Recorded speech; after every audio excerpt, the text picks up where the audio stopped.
தாய் தமிழ் உறவுகளுக்கு வணக்கம். திருமாவளவன் பாரதிய ஜனதா கட்சி கூட்டணிக்கு வருகிறார் என்ற தலைப்பில் இந்த காணொளியை நாம் காண்கிறோம். திருமாவளவன் பாரதிய ஜனதா கட்சி கூட்டணிக்கு வருகிறார் என்ற தலைப்பில் இந்த காணொளியை நான் காண்கிறோம். திமுக கூட்டணியில் தாங்கள் இருப்பதற்கான காரணத்தை நேற்றைய தினம் தெரிவித்திருந்தார் திருமாவளவன். பாஜக தமிழ்நாட்டில் உள்ளே வந்துவிடக்கூடாது என்பதற்காகத்தான் தாங்கள் திமுக கூட்டணியில் இருப்பதாக தெரிவித்திருந்தார்.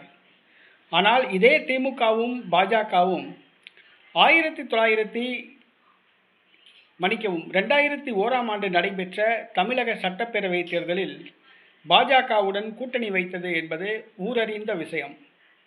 திமுக, பாஜக, விடுதலை சிறுத்தை கட்சி அடங்கிய கூட்டணி 2001ஆம் ஆண்டு நடைபெற்ற தமிழக சட்டப்பேரவை தேர்தலில் போட்டியிட்டது. பாஜக ஆதரவுடன் தான் இதே திருமாவளவன் மங்களூர் தொகுதியில் வெற்றி பெற்றார் என்பது நம் அனைவருக்கும் தெரியும்.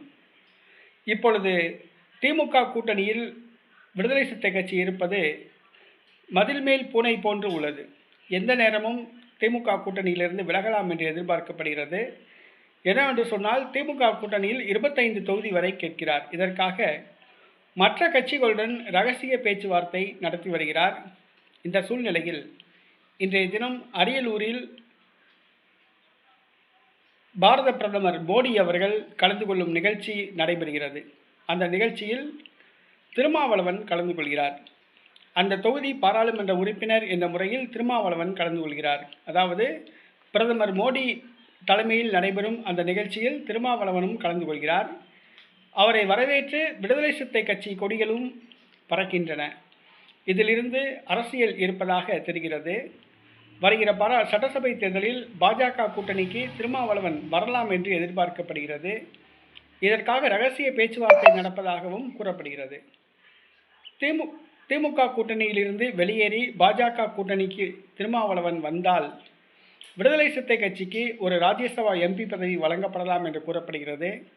2 மத்திய அமைச்சர் பதவி வழங்கப்படலாம் என்று கூறப்படுகிறது. 30 சட்டமன்ற தொகுதிகள் வழங்கப்படலாம் என்று கூறப்படுகிறது. ஏறத்தாழ ஒரு 500 கோடி ரூபாய் தேர்தல் செலவுக்கு நிதி வழங்கப்படலாம் என்றும் கூறப்படுகிறது. ஆக திருமாவளவன் இன்றைய தினம் பாரத பிரதமர் தலைமையில் நடைபெறுகிற நிகழ்ச்சியில் கலந்து கொள்கிறார். நரேந்திர மோடியை சந்திக்க நேரம் கேட்டுள்ளார். இது திமுக தலைமைக்கு இந்த தகவல் சென்றுள்ளது. திமுக தலைமை இதை உன்னிப்பாக கவனித்து வருகிறது.